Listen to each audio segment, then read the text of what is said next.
Okay next देखो question इस पे हमने इसके प्रीवियस लेक्चर में देखा था consistency in consistency. Okay, system of homogeneous system of linear equation को बाय मैट्रिक्स मेथड मैट्रिक्स का हेल्प लेके सॉल्व करना है ना। तो वो हम चेक करेंगे सिस्टम कंसिस्टेंट है या इनकंसिस्टेंट है। ठीक है, उसको कैसे चेक करेंगे वो आपको बताया था मैंने। ओके, रैंक के थ्रू हम चेक करेंगे। ठीक है, मैं एक बार रिवाइज कर देता हूँ यहाँ पे डबल से। हमने देखे थे rank of A is equal to, ठीक है, rank of A slash B is equal to, A slash B means हमारा augmented matrix, rank of A slash B is equal to rank of A, then the given system is consistent and it. तो यहाँ पे दो possibilities आती है। Okay, first possibility है this rank is equal to total number of unknown variable. ठीक है, total number of unknowns. अगर ऐसा है तो ये रहता है बेटा यूनिक सॉल्यूशन की कंडीशन। ओके, ये हो गया हमारी यूनिक सॉल्यूशन की condition. Then infinite number of solution की condition, infinite number of solution, इसकी कंडीशन है this rank of A slash B, rank of A is equal is less than, okay, is less than total number of unknown variable. Rank of A slash B is equal to rank of A. यहाँ पे हमें ये पता चलता है कि ये given system consistent है। ओके, अगर लेस देन अननोन वेरिएबल से लेस है रैंक तो इनफाइनाइट सॉल्यूशन, अगर इक्वल है तो यूनिक सॉल्यूशन। ठीक है, और फिर बाद में इनकंसिस्टेंट की कंडीशन है rank of A slash B means rank of augmented matrix is not equal to rank of A, then given system is inconsistent, then given system is inconsistent and it have no solution. Okay, तो अगर rank अगर equal नहीं है augmented matrix और matrix A की, ठीक है, तो हम हमारा जो है तो वो गिवन सिस्टम क्या हो जाएगा, इनकंसिस्टेंट है ना। अगर इक्वल है तो कंसिस्टेंट, तो कंसिस्टेंट में दो possibility, unique solution, infinite solution. तो हम total number of unknown variables decide करेंगे कि उसका यूनिक सॉल्यूशन है या फिर इनफाइनाइट नंबर ऑफ सॉल्यूशन है। ओके, तो एक क्वेश्चन ले आऊंगा मैंने, ठीक है, इसको हम पूरा बेसिक लेवल पे सॉल्व करेंगे एकदम। इससे आपकी पूरे ये टॉपिक पे के आइडिया क्लियर हो जाएंगे। ओके, अब ये जो देख रहे हैं हम, ठीक है, ये हमारा क्या है, नॉन होमोजेनियस सिस्टम है। Okay, non homogeneous system means right hand side में जो है ना वेरिएबल्स लेफ्ट हैंड साइड में, और जो हमारा कांस्टेंट नंबर है वो राइट हैंड साइड में रहेगा। ठीक है, तो ये कांस्टेंट नंबर की जगह पे ये चारों भी इक्वेशन में अगर जीरो आ गया, ये 6 की जगह ये 5 और ये 8 और ये 7 की जगह, है ना, ये चारों भी नंबर्स की जगह अगर जीरो आ गया तो वो हमारा सिस्टम क्या हो जाएगा, ये वो इक्वेशंस क्या हो जाएंगे, होमोजेनियस। ओके, यहाँ पे अगर नंबर है तो ये नॉन होमोजेनियस हो गया। तो हम नॉन होमोजेनियस की प्रोसीजर देख रहे हैं, नॉन होमोजेनियस कर लिए तो होमोजेनियस ऑटोमेटिक आ जाता है, उतना कुछ इसमें है नहीं। तो हम देखो नॉन होमोजेनियस देख लेंगे, ये मैं रफ कर रहा हूँ।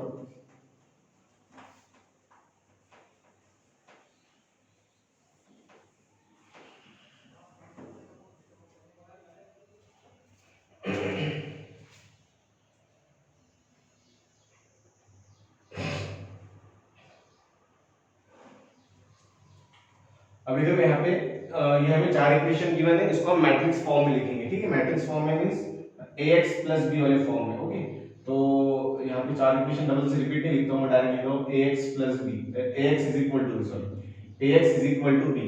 इस फॉर्मेट में हम ये इक्वेशंस लिखेंगे। ठीक है, a मींस बेटा कोएफिशिएंट मैट्रिक्स है, x यानी वेरिएबल वाला मैट्रिक्स, और b यानी कि राइट हैंड साइड में जो नंबर है वो मैट्रिक्स। ओके, अब देखो मैं यहाँ पे a मींस कोएफिशिएंट्स वाला मैट्रिक्स ले रहा हूँ। ओके, कोएफिशिएंट मैट्रिक्स हमारा मींस x y z के कोएफिशिएंट्स लेंगे। ठीक है, coefficient means x y z को जो भी टर्म्स मल्टीप्लाई, जैसे x को मल्टीप्लाई 1। ओके, तो ये हो गया 1, यहाँ पे y को मल्टीप्लाई +1 तो ये भी +1, और z को भी +1 तो ये हो गया 1। तो सेकंड इक्वेशन आप कोई भी ले सकते हैं ना, ये फर्स्ट ली, इसको सेकंड लो या इसको लो या इसको लो, कोई प्रॉब्लम नहीं उससे। ओके, तो सेकंड इक्वेशन हम ये लेते हैं। ठीक है, यहाँ पे देखो x का कोएफिशिएंट है 1, y का कोएफिशिएंट बेटा -2 साइन के साथ। Okay, y coefficient -2, then z का कोएफिशिएंट +2। उसके बाद में फिर आ जाओ थर्ड इक्वेशन। ओके, 3 x का कोएफिशिएंट, y का कोएफिशिएंट 1 और z का कोएफिशिएंट भी 1, देन इधर है 2 -2 2 -2 और z का कोएफिशिएंट है 3, ठीक है, ये हमारा कोएफिशिएंट मैट्रिक्स है A। और B सॉरी x जो रहता है हमारा वेरिएबल मैट्रिक्स रहता है, ठीक है, वेरिएबल्स रहते हैं। तो वेरिएबल्स क्या है हमारे पास x y z, ये x y z वेरिएबल है ना, तो उसको कॉलम में लिखेंगे हम x y and then z। Okay, ये हमारा वेरिएबल मैट्रिक्स है। उसके बाद में फिर b means right hand side वाले टर्म्स। ओके, तो इक्वेशन वाइज लिखना, जो इक्वेशन पहला है पहले यहाँ पे 6 आ जाएगा, ठीक है, सेकंड इक्वेशन में क्या था 5, राइट हैंड साइड वाले नंबर्स, देन थर्ड इक्वेशन में है 8 और लास्ट वाली इक्वेशन में है 7। ओके, तो ये हमारा b हो गया। उसके बाद हम बनाएंगे ऑगमेंटेड मैट्रिक्स, ठीक है। ऑगमेंटेड मैट्रिक्स क्या हो जाएगा, a और b को मिक्स कर देंगे, ठीक है। ऑगमेंटेड मैट्रिक्स लिख देते हैं पहले तो,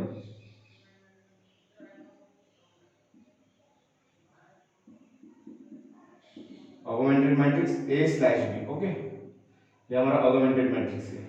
तो यहाँ पे हम a और b को मिक्स कर रहे हैं। ओके, ये a मैट्रिक्स है हमारा, a मैट्रिक्स है 1 1 1, ये आ गया 1 1 1, 1 -2 2, देन 3 1 1, देन 2 -2 एंड 3।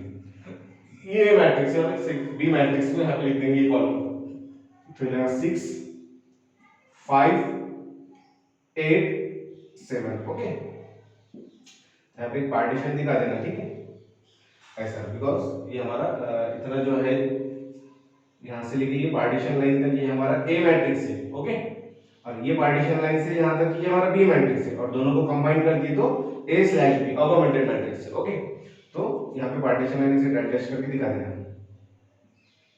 ताकि आपको भी समझ में है ना, तो सॉल्व मतलब ऐसे कुछ करना नहीं है, हमें सिर्फ ऑप्शन पे फोकस करना है, ठीक है। ऑप्शन में आपको क्वेश्चन मतलब ऐसा अगर क्वेश्चन आया है ना, तो हमें डायरेक्ट ऑप्शन लेके रहेंगे कि भाई ये इसका यूनिक सॉल्यूशन निकल रहा है या इनफाइनाइट सॉल्यूशन निकल रहा है, ये सिस्टम को सॉल्यूशन ही नहीं है, ठीक है। तो ऐसे ऑप्शन नहीं है हमें, तो हमें ऑप्शन देखना है ओनली, ठीक है। तो यहाँ पे देखो, अब a/b हमने निकाल ली है। अब a/b निकालने के बाद में हम क्या करेंगे, इसकी रैंक निकालेंगे। ओके, a/b की रैंक निकालेंगे, a की भी ऑटोमेटिकली निकल जाएगी। ओके, इतना जो मैट्रिक्स है ये हमारा a है, और ये पूरा मैट्रिक्स a/b। तो हम इसकी रैंक फाइंड करेंगे, ये मैट्रिक्स की, ये मैट्रिक्स की रैंक हम फाइंड करेंगे इचेलॉन फॉर्म से। ओके, डायगोनल के नीचे के एलिमेंट्स को जीरो करना है, ये हमारा डायगोनल एलिमेंट है 1 -2 1 से 1, उसके नीचे के एलिमेंट्स को जीरो करना है, 1 को, ये 3 को और 2 को जीरो करना है। ओके, तो हम यहाँ पे सिर्फ रो ट्रांसफॉर्मेशन यूज करेंगे, क्योंकि हम इचेलॉन फॉर्म में रो ट्रांसफॉर्मेशन यूज करते हैं। तो यहाँ पे ये 1 को 3 को और 2 को जीरो करना है, लेते हैं, ठीक है। पहले फर्स्ट कॉलम देख लेने का, फर्स्ट कॉलम जो है डायगोनल एलिमेंट है, उसके नीचे के एलिमेंट को जीरो करना है, ये हमारा डायगोनल एलिमेंट है, इसके नीचे के एलिमेंट को जीरो करना है। हेल्प लेकिन सिर्फ ये डायगोनल एलिमेंट का लेंगे हम। ओके, ये 1 का जो कि r1 में आ रहा है, r1 की हेल्प लेंगे, और ये r2 में ये 1 को, ये 3 को और 2 को जीरो करना है, r2 में 1 को, r3 में 3 को और r4 में 2 को जीरो करना है। ओके, मतलब ये तीनों, ये मतलब r2 चेंज होगा, r3 और r4 चेंज होगा। तो यहाँ पे हम लिखेंगे r2 changes to, okay, then r3 changes to and then r4 changes to. Okay, अब हमें ये नंबर को जीरो करना है। तो यहाँ पे आपको दिख रहा है सीधे सीधा r2 में r1 माइनस कर दिए, तो ये रो को चेंज करते टाइम पे r2 में r1 को माइनस कर दिए, नंबर तो जीरो हो जाएगा, है ना। सीधे सीधे यहाँ पे r2 माइनस r1 कर लेंगे हम। अब आप r3 में देख लो, r3 में ये नंबर को r1 से मल्टीप्लाई कर दो और ये 1 को r3 से मल्टीप्लाई कर दो। यहाँ पे हम लिख देंगे पहले r3 और इधर लिख लेंगे r1। ओके, अब ये 3 को r1 से मल्टीप्लाई और 1 को r3 से, तो 1 को r3 से कर दो, r3 आंसर आएगा, ठीक है। तो इसीलिए यहाँ पे, अब यहाँ पे देखो ये 3 और ये 1 का साइन सेम है, तो यहाँ पे माइनस कर देंगे इसको। अब r4 में आ जाओ, r4 में बेटा 2 है, 2 r4 में जो 2 है उसको r1 से मल्टीप्लाई है, लिख देता पहले, यहाँ पे r4 आ जाएगा और यहाँ पे r1 आ जाएगा। ओके, r4 में जो प्रेजेंट है उसको r1 से मल्टीप्लाई, 2 को r1 से मल्टीप्लाई करो तो 2 into r1, और 1 को r4 से मल्टीप्लाई करो, 1 into r4 मतलब r4, साइन 2 और 1 दोनों का साइन सेम है, तो ये जाएगा माइनस, ठीक है। तो ऐसा अगर ऑपरेशन करेंगे तो ये नंबर जो है तो जीरो हो जाएंगे। तो हम पहले r2 का ऑपरेशन अप्लाई करके r2 को चेंज करेंगे, देन r3 को करेंगे, देन r4 को चेंज करेंगे। ओके, तो this matrix is equivalent to,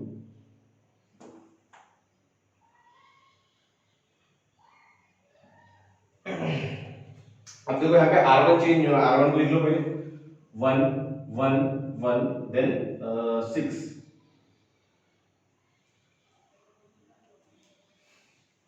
अब R2 हम जब चेंज कर रहे हैं तो R2 का ऑपरेशन लिख लो, ये नंबर हटाना है और ये ऑपरेशन परफॉर्म करके जो न्यू नंबर फॉर्म हो रहे हैं वहां पे हमें R2 में लिखना है।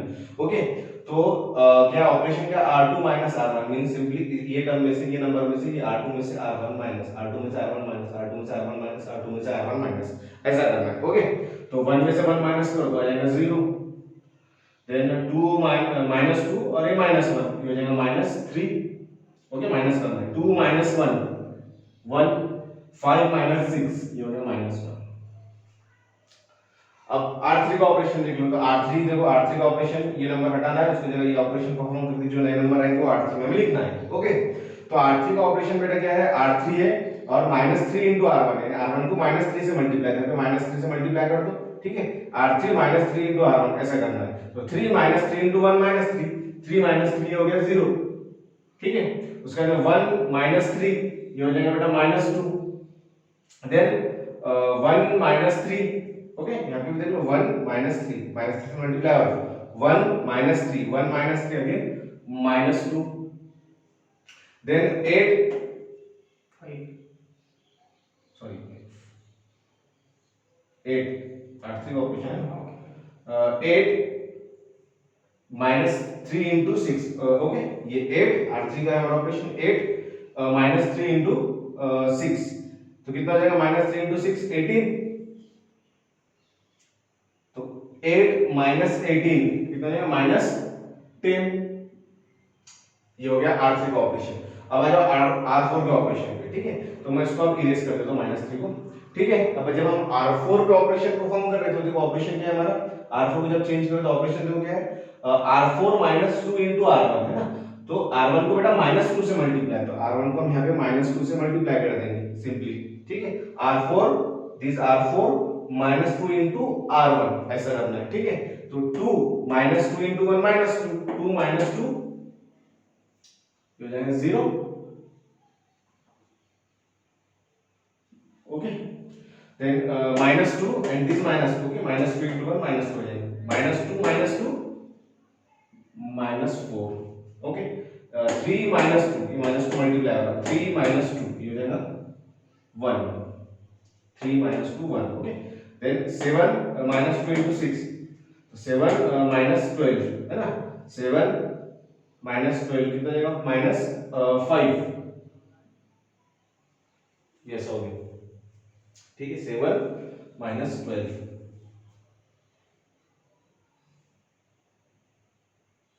अब ये हो गया। देखो यहाँ पे ये ध्यान में रहने के लिए हमारे कि ये वही हमारा a/b है और इतना जो है हमारा इतना जो मैट्रिक्स है ये हमारा a है। ओके, तो एक पार्टीशन लाइन दिखा देना। अब यहाँ पे देखो ये डायगोनल एलिमेंट है, इसके नीचे के एलिमेंट जीरो कर दिया। अब आ जाओ सेकंड कॉलम पे, ये हमारे डायगोनल एलिमेंट को पहले मार्क कर लो। ओके, सेकंड कॉलम में डायगोनल एलिमेंट है -3। ठीक है, -3 के नीचे के एलिमेंट्स को हमें जीरो करना है। ठीक है, तो -3 के नीचे दो एलिमेंट्स है, ये -2 है और ये -4 है, इन दोनों को जीरो करना है। अब इन दोनों को जीरो करना है, हेल्प जीरो -3 कर लीजिए। अब कौन सा रोल चेंज हो रहा है बेटा, हेल्प -3 का है ना, -3 को जीरो करना R2 में, तो R2 का हेल्प। ओके, -3 सॉरी ये -2 और ये -4 को जीरो करना है, यानी क्या ये रो को चेंज करना पड़ेगा, R3 को और R4 को चेंज करना पड़ेगा। तो हम यहाँ लिख रहे हैं R3 changes to and R4 changes to। Okay, यहाँ पे आ जाएगा R3 और हेल्प ले रहे हैं हम R2 का, है ना, डायगोनल एलिमेंट अब R2 में है। ठीक है, तो अब ये नंबर को इससे मल्टीप्लाई कर दो, है ना, जो R3 में नंबर है उसको R2 से मल्टीप्लाई कर दो। R3 में बेटा R3 में 2 है। ठीक है, साइन अभी का फिलहाल साइन को छोड़ दो। ठीक है, सिर्फ नंबर देखो। ओके, -2 या R2 में हमारा -3 है और R3 में -2 है। ठीक है, तो फिलहाल साइन छोड़ दो, सिर्फ नंबर देखेंगे 3 और 2। ओके, तो R3 में बेटा क्या है 2 है, इसको R3 में 2 है तो उसको R2 से मल्टीप्लाई। ठीक है, ये 2 को R2 से मल्टीप्लाई तो 2 R2 से मल्टीप्लाई कर दी।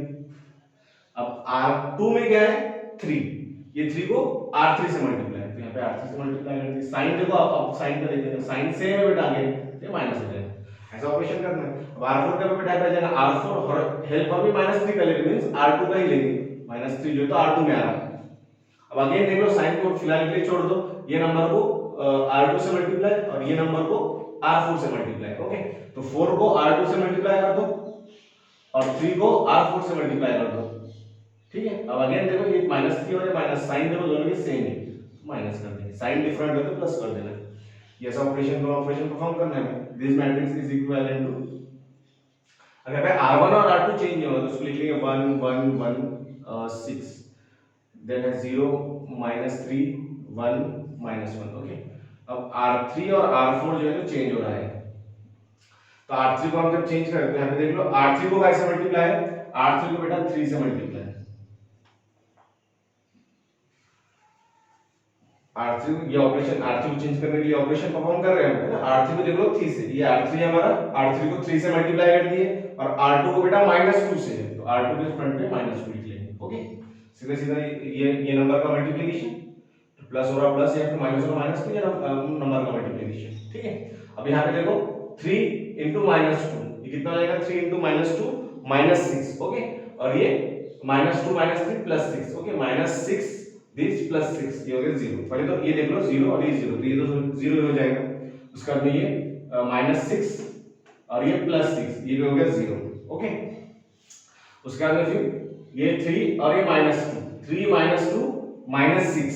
ओके, 3 ये -2 कितना हो जाएगा, -6, और ये -2 और ये 1। ओके, -2 × 1 -2, तो -6 -2 हो गया -8, -6 -2 -8। ओके, अब ये 3 को -10 से मल्टीप्लाई, -30, और -2 को -1 से मल्टीप्लाई। ओके, तो +2, माइनस और माइनस प्लस हो जाएगा, तो -30 + 2, -30 + 2 हो जाएगा -28। ओके, चलो ये हो गया R3 का। R4 का ऑपरेशन देख लो, इसको मैं इरेज कर देता हूं। अब R4 पे जब ऑपरेशन हम परफॉर्म कर रहे हैं, तो R4 का ऑपरेशन देख लो कैसा है, R4 को 3 से मल्टीप्लाई है। ओके, और R2 को बेटा -4 से, R2 के फ्रंट पे -4 लिख लेंगे ऐसा। अब सीधा मल्टीप्लाई और देन एडिशन या सब्ट्रैक्शन जो भी ऑपरेशन हो रहा करना है हमें। ओके, तो ये तो 0 ही है, तो पहला ये एलिमेंट तो 0 रहेगा।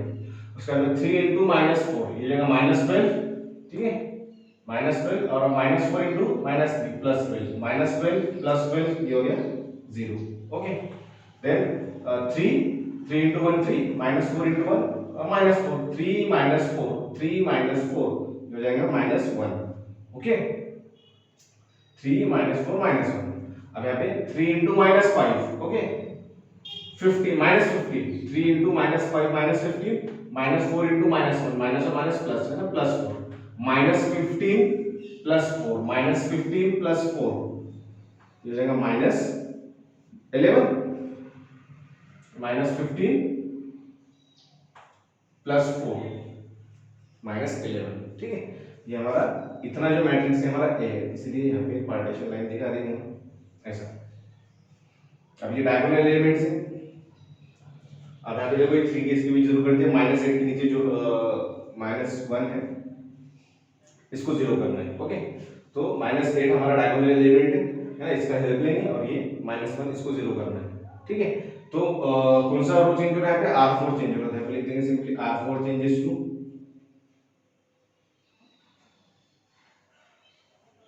डायरेक्ट यहाँ पे R4, और अब हेल्प लेंगे हम R3 का, बिकॉज डायगोनल एलिमेंट R3 में आ रहा है, R4 और यहाँ पे R3। ओके, अब R3 में जो है 1, R3 में सॉरी R4 में 1 है, इसको हम R3 से मल्टीप्लाई करेंगे, 1 × R3 मींस R3 रहेगा, और 8 को बेटा R4 से मल्टीप्लाई करेंगे, 8 × R4, साइन अगर सेम है तो माइनस करना है।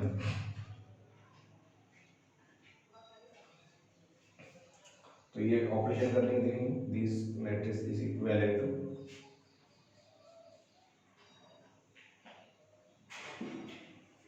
पहला है 1 1 1 6, देन 0 -3 1 -1। ओके, दूसरा भी चेंज हो रहा है, तीसरा भी चेंज हो रहा है, 0 0 -8 -28।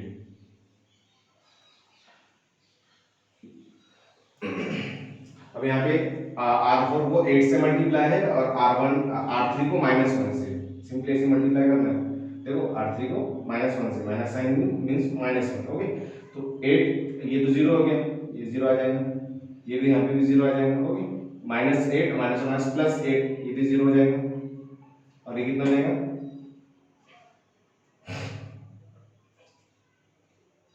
8 × -11। ठीक है, -88 और प्लस 28, तो ये कितना हो जाएगा 60 माइनस में, ठीक है। ये हमारा ए मैट्रिक्स और पूरा ऑगमेंटेड मैट्रिक्स, ये डायगोनल एलिमेंट है, इनके सभी के नीचे के एलिमेंट्स को हमने जीरो कर दिए है ना, तो यहाँ पे हम रैंक निकाल सकते हैं, ठीक है।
ओके, इसके बाद में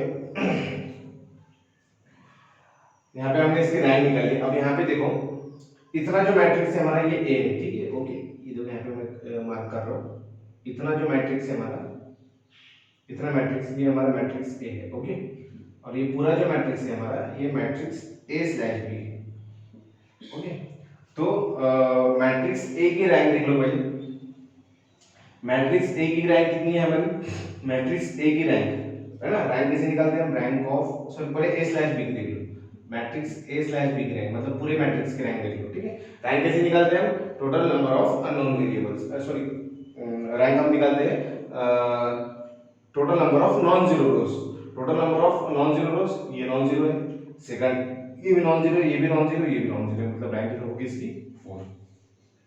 उसके बाद में फिर रैंक ऑफ ए देखेंगे हम, रैंक ऑफ ए, ठीक है। अब सिर्फ इतने पार्ट में देखो क्या कितने हैं, रैंक ऑफ ए देखो इतने पार्ट में, इतने पार्ट में हमारे नॉन जीरो रोज कितने हैं देख लो, ठीक है। Total number of non zero rows देखो, ये नॉन जीरो रो है सिर्फ इतना, ठीक है। देखो हम क्या कर रहे हैं, ऑगमेंटेड मैट्रिक्स की पूरी रैंक निकाल लिए, उसमें से फिर इतना जो पार्ट है हमारा ये ए है, और टोटल जो मैट्रिक्स है ये हमारा ए स्लैश बी है। तो total matrix A slash B की हमने रैंक देखे number of non zero rows, okay. तो number of non zero rows मतलब कंप्लीटली जीरो नहीं होना, एक ना एक एलिमेंट प्रेजेंट होगा, ओके। तो यहाँ पे भी वैसे है, ये भी नॉन जीरो है, ये भी नॉन जीरो है, ये भी नॉन जीरो है, और ये भी नॉन जीरो है, ओके। तो rank of A slash B तो 4 होगी, ओके। उसका रैंक ऑफ ए निकालना है अगर हम तो इसको एलिमिनेट कर देंगे, इतना देंगे, लास्ट वाला कॉलम जो इसको हटा देंगे, ये हमारा ए है। अब इस ये भी इचेलॉन फॉर्म में कन्वर्ट हो गया है, तो इसकी रैंक अगर हमने देखे, तो इसकी रैंक हम जब देख रहे हैं तो ये नॉन जीरो नॉन जीरो रो, नॉन जीरो रो, नॉन जीरो रो, लेकिन ये जो है जीरो रो है, ओके। तो रैंक नॉन जीरो रो कितने 3 है, तो इसकी रैंक कितनी है 3, ओके। रैंक होगी rank of A slash B 4 होगी और रैंक ऑफ ए होगी 3, ठीक है। तो बेटा यहाँ पे ये रफ करो, ठीक है। तो बेटा यहाँ पे rank of A slash B is not equal to rank of A, okay, because rank of A slash B is 4 and the rank of A is 3, ठीक है। तो ये यहाँ पे इक्वल नहीं है, अभी जब इक्वल नहीं तो सिस्टम क्या हो गया, इनकंसिस्टेंट, और इसका सॉल्यूशन हम निकाल नहीं सकते, ठीक है। Then hence system is inconsistent, okay. तो हमें ऑप्शन में इनकंसिस्टेंट रहेगा या फिर नो सॉल्यूशन रहेगा, ओके। दोनों में से जो भी ऑप्शन में हमें गिवन है उस पर टिक करना है, देन सिस्टम इज इनकंसिस्टेंट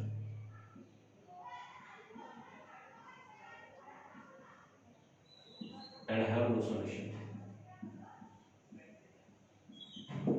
ऐसा हमें सॉल्व करना है इसको, ठीक है। एकदम सिंपल है, कुछ भी नहीं, जो भी हमें गिवन हमें सिस्टम ऑफ इक्वेशंस है उसको मैट्रिक्स फॉर्म में लिखना है, ax + b इस फॉर्म में, a means coefficient matrix, b यानी कि वेरिएबल वाला मैट्रिक्स, और c यानी कि राइट हैंड साइड में टर्म्स है। अगर होमोजेनियस है तो राइट हैंड साइड वाला ये जो मैट्रिक्स है जीरो हो जाएगा, बिकॉज़ राइट हैंड साइड में होमोजेनियस इक्वेशंस में 0 0 रहता है। ओके, तो ये हो गया हमारा। उसके बाद हम ऑगमेंटेड मैट्रिक्स बनाएंगे, और ऑगमेंटेड मैट्रिक्स मींस ये जो दो टर्म्स है, ये जो मैट्रिक्स ए और मैट्रिक्स बी है, इसको मिक्स कर देंगे, उसके बाद उसकी रैंक निकालेंगे।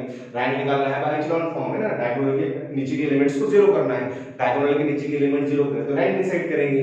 रैंक में हमें समझ में आ जाएगा कि सिस्टम इनकंसिस्टेंट है या कंसिस्टेंट है। अगर कंसिस्टेंट है तो नंबर ऑफ अननोन वेरिएबल से कंपेयर करेंगे, नंबर ऑफ अननोन वेरिएबल की इक्वल अगर रैंक है तो यूनिक सॉल्यूशन, अगर लेस है तो इनफाइनाइट नंबर ऑफ सॉल्यूशन। बस इतना ही है इसमें, इसके अलावा कुछ भी नहीं है। ठीक है, तो ये चीज आपको ध्यान रखना है। हम नेक्स्ट क्वेश्चन लेते हैं। फिर देखो,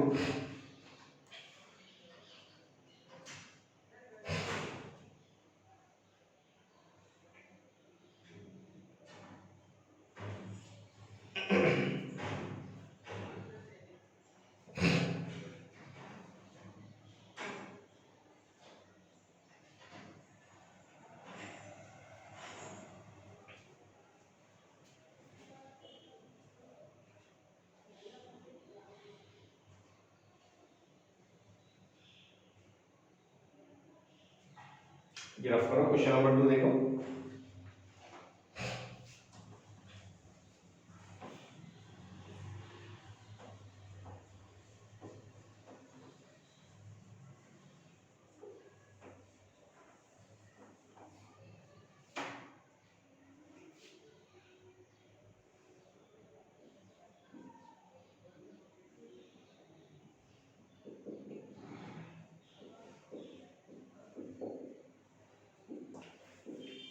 given system of linear equations हमें गिवन है, देखो 3x plus 2y plus z is equal to 0।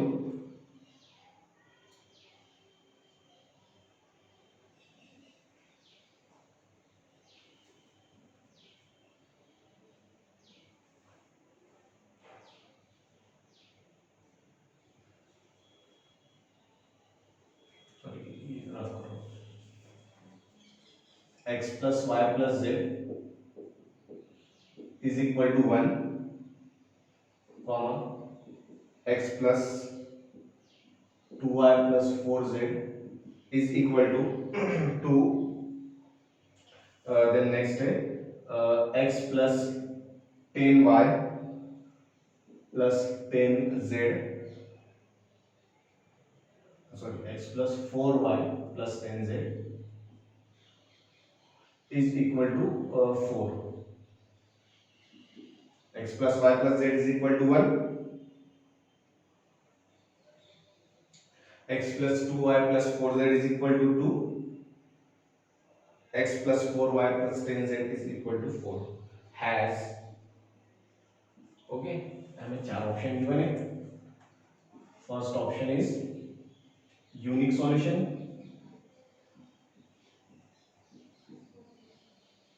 Second option is no solution,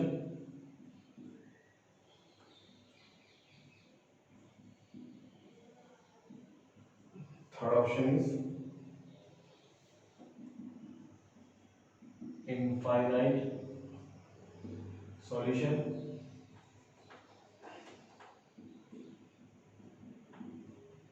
and the fourth one is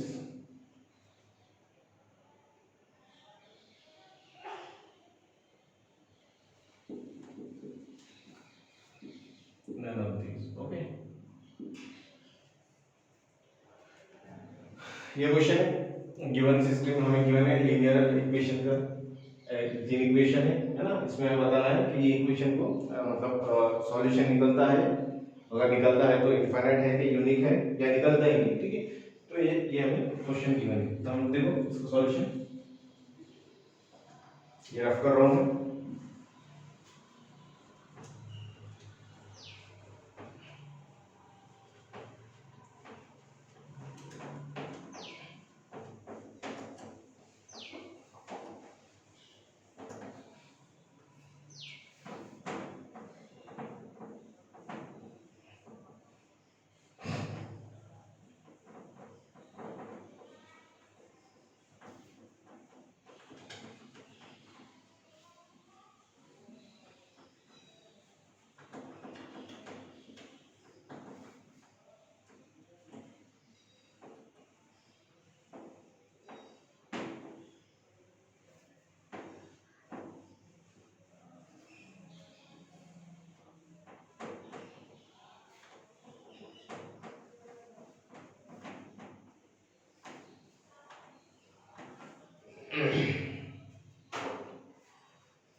देखो सॉल्यूशन इसका,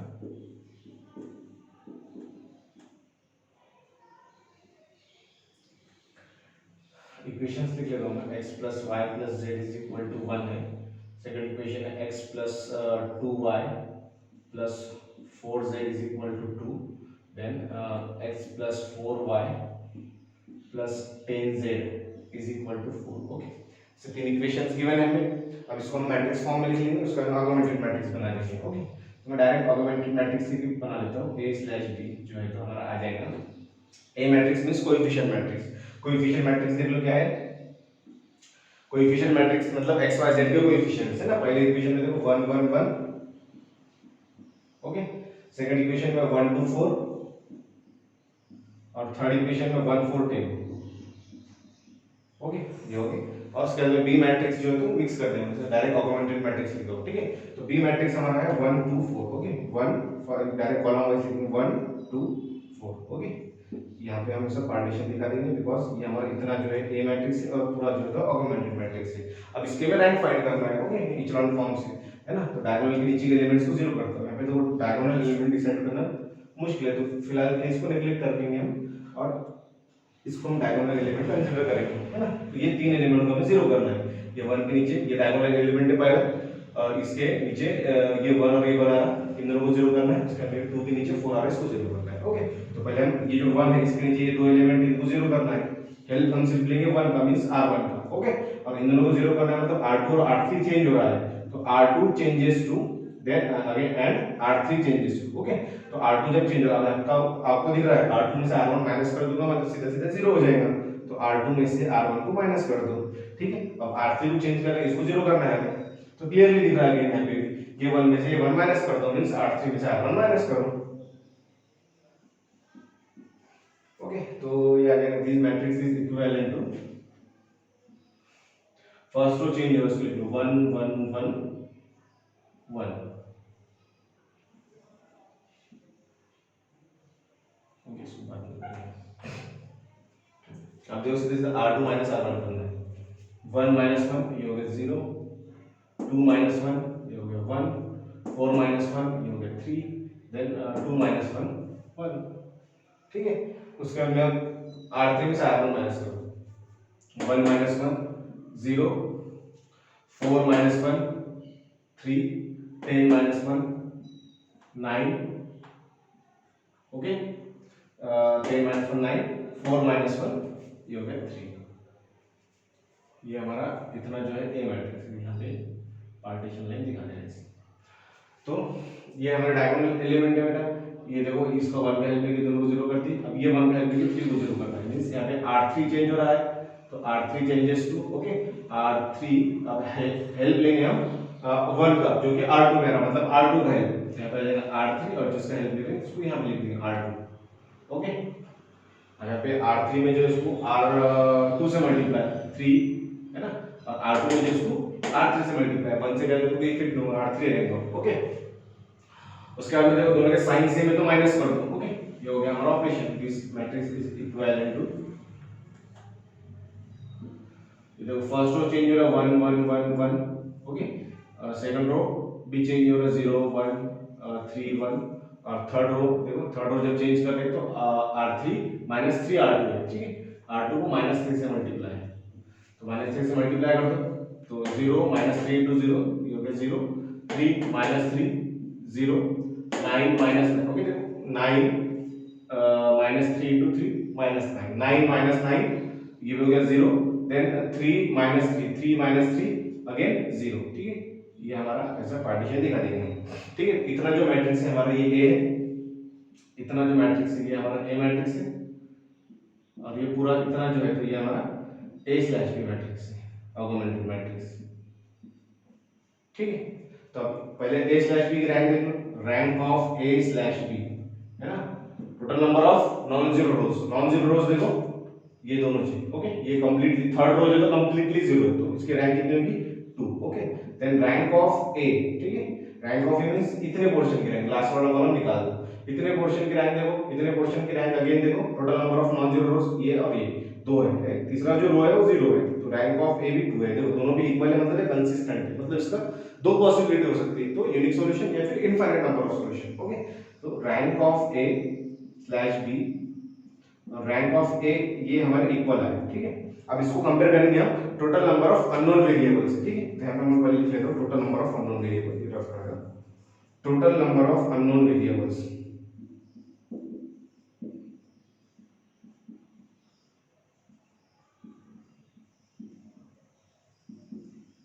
total number of unknown variables, ठीक है।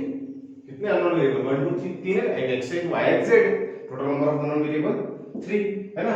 तो अब इसको कंपेयर करो, देखो rank of A slash B is equal to rank of A, मतलब ये कंसिस्टेंट है। दो पॉसिबिलिटी हो सकती है अननोन वेरिएबल से कंपेयर करने के बाद, एक तो यूनिक सॉल्यूशन या फिर इनफाइनाइट सॉल्यूशन, ठीक है। तो बेटा इक्वल आया तो यूनिक सॉल्यूशन, अगर लेस आया तो इनफाइनाइट सॉल्यूशन, ठीक है। तो दोनों की रैंक बेटा 2 है ना, और अननोन वेरिएबल हमारा 3 है, मतलब क्या है, लेस है, ठीक है, less than number total number of unknown variable.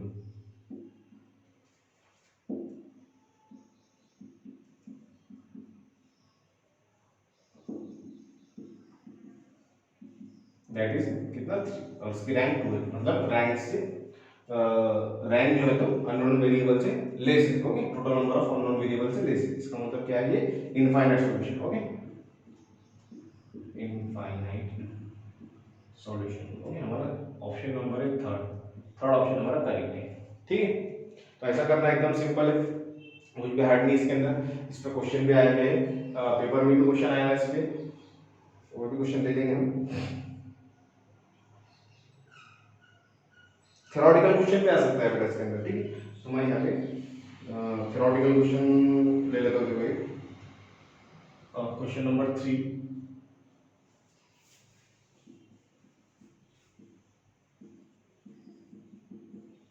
the condition for a unique solution of m by n non-homogeneous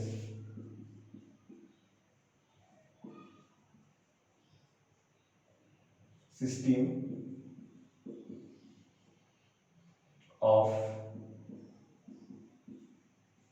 linear equation ax is equal to b। Okay, a means हमारा coefficient matrix है, x variable वाला, और b जो है तो right hand side में जो रहते हैं, इज ओके। कंडीशन हमें पहचानना है unique solution.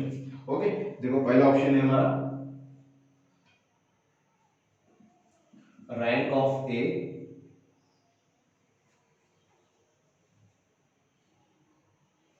is equal to r is equal to number of unknowns।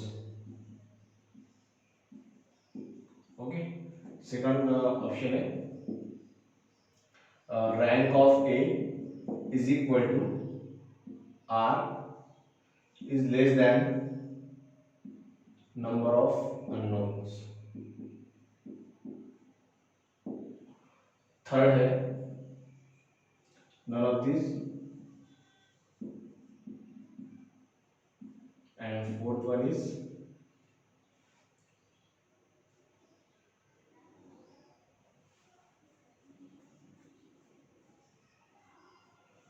oh sorry third जो है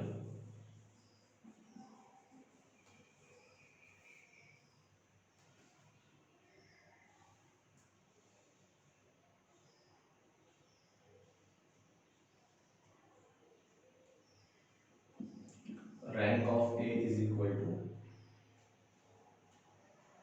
और यहाँ पे है rank of A slash B लिख देते हैं। ओके, थर्ड है rank of A is equal to rank of A slash B is less than number of unknown।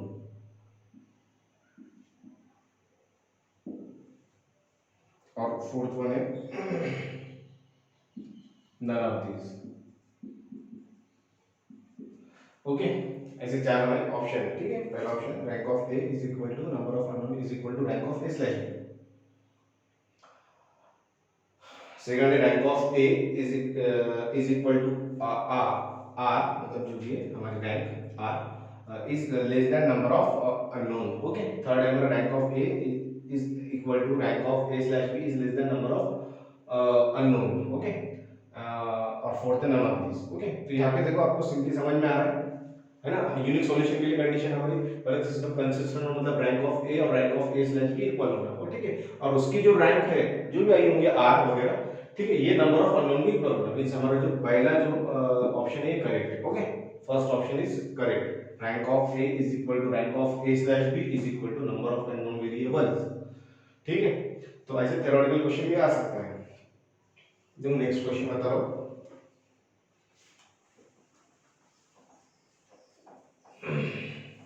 ये रफ कर रहा हूं.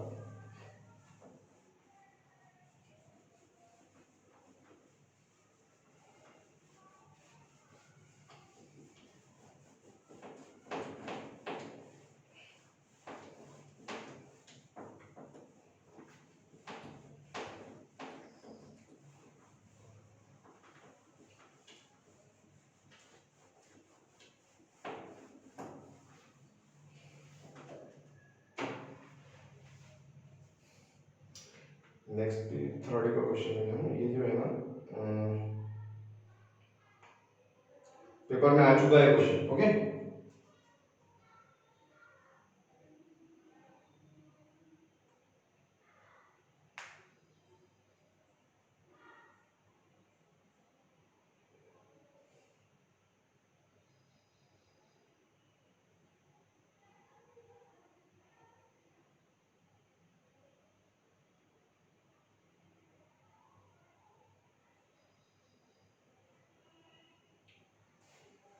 जो बेटा पेपर में आया क्वेश्चन है, क्वेश्चन लिख रहा हूं. In the matrix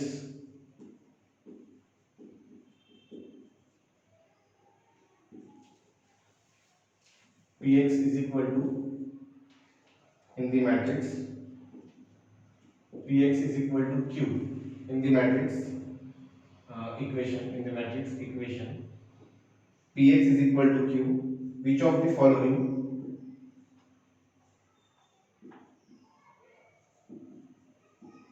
which of the following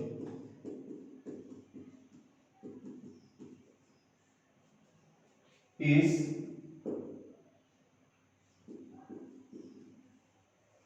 necessary, is necessary condition, is necessary condition for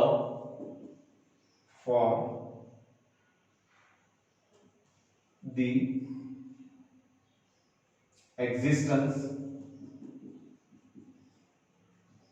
for the existence of at least, for the existence of at least one solution, at least one solution for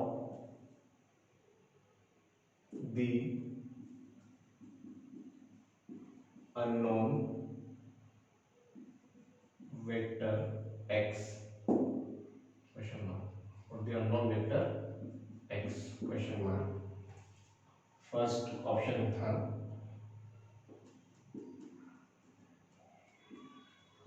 augmented matrix PQ must have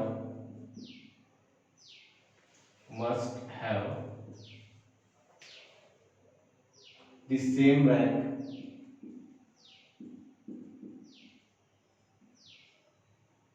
as matrix P. Second option था vector Q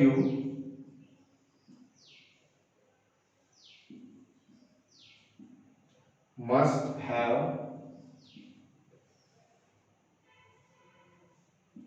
only, vector Q must have only non-zero elements.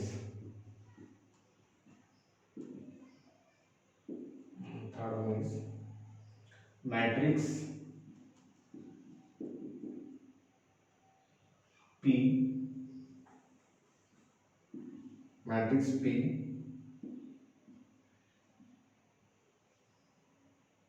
must be singular, and fourth one is matrix P must be square.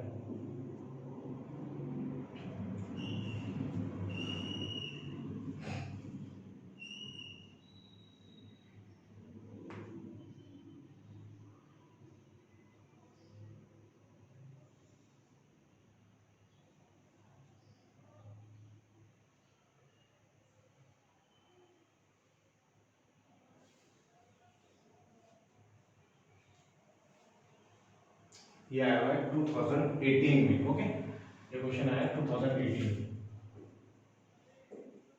दिखी नहीं।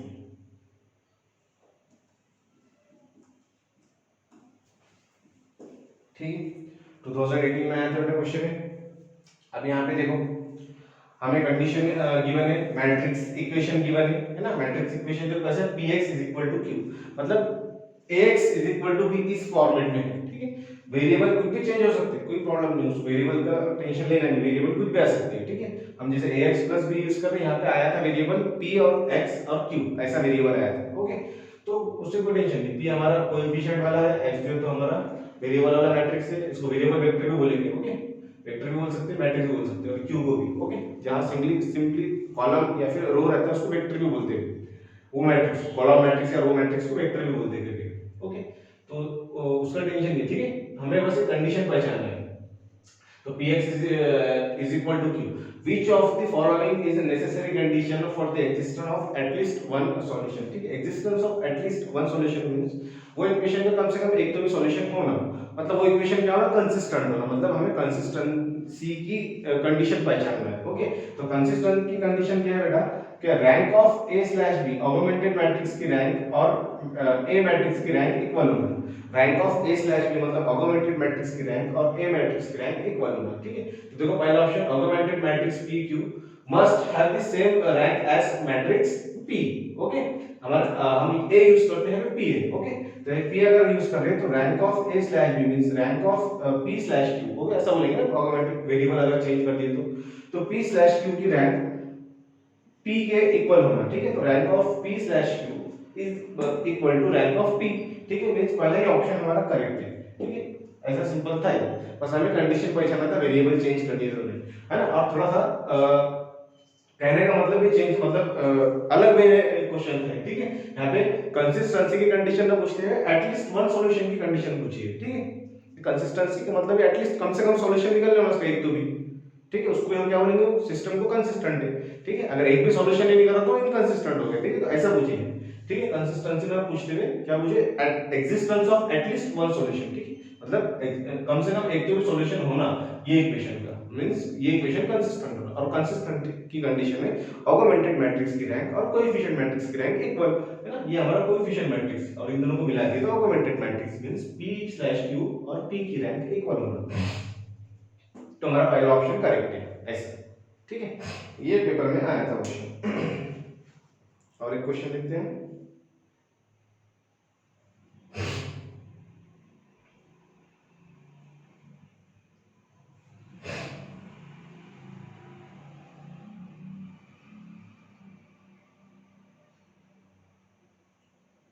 Okay, 2019 में भी same यही topic पे theoretical question आया था। Okay, means हमें अगेन कंडीशन ही पहचाननी थी। ठीक है, तो वो देखो वो भी क्वेश्चन ले लेंगे हम, यहाँ पे दिख रहा होगा क्वेश्चन।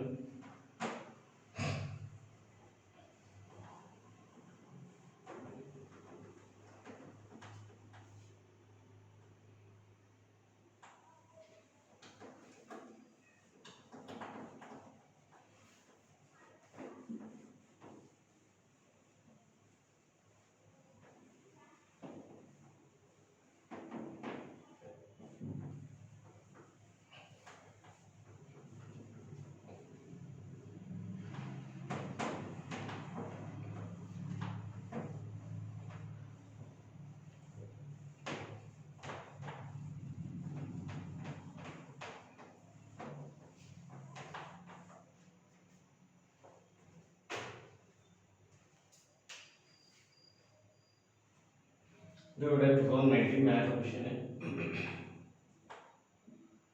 सेम यही टॉपिक पे थ्योरेटिकल क्वेश्चन है, मींस ऐसी कंडीशन है गिवन आपको, है ना, पहचानना है कंडीशन। ठीक है, तो इसमें कैसा है, pick up the incorrect statement from the following options. ठीक है, मतलब हमें इनकरेक्ट स्टेटमेंट को पहचानना है कौन सी है। ठीक है, लिख रहा हूं मैं question, pick up the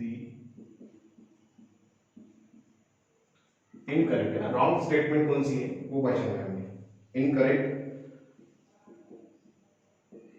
statement from the following options, from the following options. Okay, पहला ऑप्शन है इफ, अच्छा ऐसा भी करो, और कौन सा क्वेश्चन है, if A is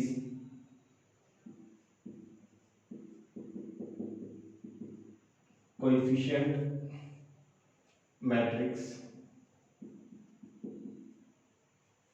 comma k is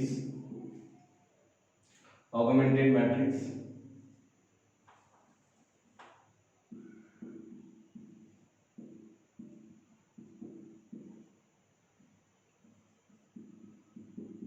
okay, and r is the rank of matrix, is the rank of matrix। Okay, ऐसे कंडीशन गिवन है। ठीक है, ए जो है हमारा कोएफिशिएंट मैट्रिक्स है, और ए स्लैश बी मतलब ऑगमेंटेड मैट्रिक्स को उन्होंने एक के से रिप्रेजेंट करेगी क्वेश्चन। ओके, और रैंक को रो से रिप्रेजेंट करते हैं, यहाँ पे आर से रिप्रेजेंट करेंगे। ओके, अब ऑप्शंस दिख रहा हो, देखो ऑप्शन फर्स्ट, पहला ऑप्शन है इफ आर मींस क्या है, rank, if rank of A, ठीक है, rank of A is not equal to rank of coefficient matrix. Okay, rank of K मतलब ऑगमेंटेड मैट्रिक्स। पहले ऑप्शन लिख लेता हूँ, the equation are inconsistent and have no solution।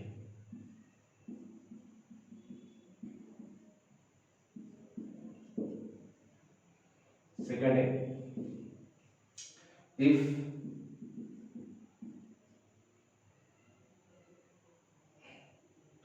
rank of A is equal to rank of K is equal to n, comma the equation are consistent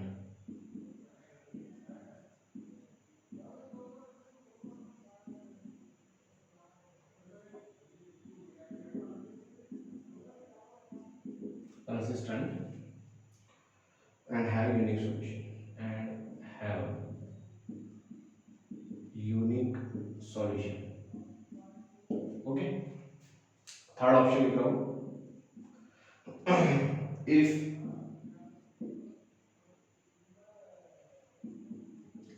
rank of A is equal to rank of K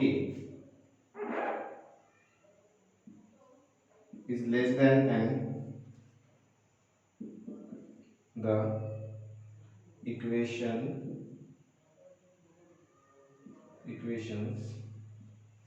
are consistent and have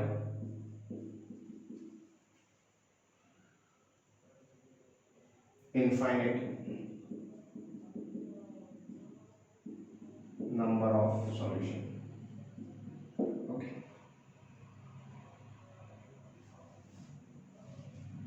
और fourth option लिख रहा हूं, if rank of A is equal to rank of K and is greater than n, comma the equation are consistent and have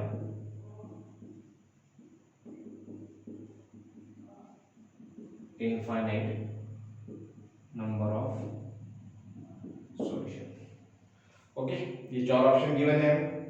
अब यहाँ आगे को देखना है हमें कि इसमें से इनकरेक्ट स्टेटमेंट कौन सी है। ठीक है, तो हमें अगर पूरे पता है स्टेटमेंट्स, है ना, यूनिक सॉल्यूशन के लिए, कंसिस्टेंट के लिए, और इनकंसिस्टेंट के लिए, यूनिक सॉल्यूशन के लिए, इनफाइनाइट सॉल्यूशन के लिए, नो सॉल्यूशन के लिए, है ना, कौन सी कंडीशन है, तो उसमें हम इनकरेक्ट स्टेटमेंट इसमें से पिकअप कर सकते हैं। ठीक है, तो देखो ये हमारा ऑगमेंटेड मैट्रिक्स है, coefficient matrix. Okay, if the rank of coefficient matrix is not equal to the rank of augmented matrix, then the equation are inconsistent, है ना, तो ये correct and have no solution, ये करेक्ट स्टेटमेंट है। Okay, first वाला option correct statement, अगर rank दोनों equal नहीं है तो इनकंसिस्टेंट, मतलब उसको सॉल्यूशन भी नहीं रहता। ओके, देखो rank of A is equal to rank of K means A slash B. Okay, augmented matrix, ये अगर दोनों की रैंक इक्वल है और ये number of unknown, N means number of unknown है। ठीक है, यहाँ पे n का रिप्रेजेंटेशन यहाँ पे बताया नहीं उन्होंने, बट यहाँ पे अंडरस्टूड है कि n क्या है, नंबर ऑफ अननोन्स। ओके, तो if rank of a is equal to rank of a slash b means augmented matrix, ये दोनों की रैंक इक्वल है और वो इक्वल है बेटा नंबर ऑफ अननोन्स है, तो कंसिस्टेंट है और यूनिक सॉल्यूशन है,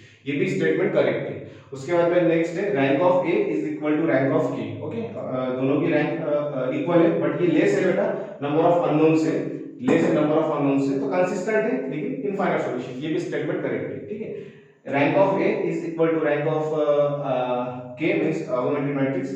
ठीक है, दोनों की रैंक इक्वल है और ये ग्रेटर है n से, मतलब नंबर ऑफ अननोन से ग्रेटर है, तो कंसिस्टेंट है और इनफाइनाइट नंबर ऑफ सॉल्यूशन। तो फोर्थ वाली स्टेटमेंट हमारी इनकरेक्ट है। ओके, फोर्थ वाली स्टेटमेंट ऐसी स्टेटमेंट है नहीं हमारे पास,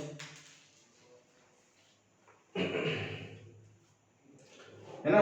ये क्या होगा बेटा, इनफाइनाइट नंबर ऑफ सॉल्यूशन के लिए ये लेस होगा नंबर ऑफ अननोन से, ये दोनों की रैंक क्या होना, लेस होगा, तो हमें इनफाइनाइट नंबर ऑफ सॉल्यूशन मिलेंगे। ठीक है, लेकिन यहाँ पे उन्होंने क्या बताया, क्या भाई, ग्रेटर है। ठीक है, ग्रेटर के लिए हमारा उसकी कंडीशन ही है। ठीक है, तो यहाँ तक क्यों सही है, rank of A is equal to rank of K, मतलब दोनों की अगर रैंक इक्वल है तो कंसिस्टेंट रहता है, तो यहाँ तक कंसिस्टेंट। लेकिन उन्होंने बोल दिया ग्रेटर देन एन, अगर ग्रेटर देन एन है तो क्या बोल रहे हो, have infinite number of solution, जो कि एक्चुअल में कंडीशन जो कि गलत है। ठीक है, एक्चुअल में कंडीशन हमारी क्या है, लेस देन होना, नंबर ऑफ अननोन से लेस होना रैंक। ठीक है, तो ये हमारा इनफाइनाइट नंबर ऑफ सॉल्यूशन मिलता है। ठीक है, यहाँ पे लेकिन क्या दिखा है उन्होंने, ग्रेटर। ठीक है, इसीलिए हमारा रॉन्ग स्टेटमेंट इसमें से इनकरेक्ट स्टेटमेंट क्या है, ऑप्शन नंबर 4। ठीक है, तो हमारा ऑप्शन नंबर 4 यहाँ पे टिक कर देंगे। ओके, तो ऐसा हो गया, तो ऐसे क्वेश्चन आते हैं, ये इनकरेक्ट स्टेटमेंट के लिए था। ओके।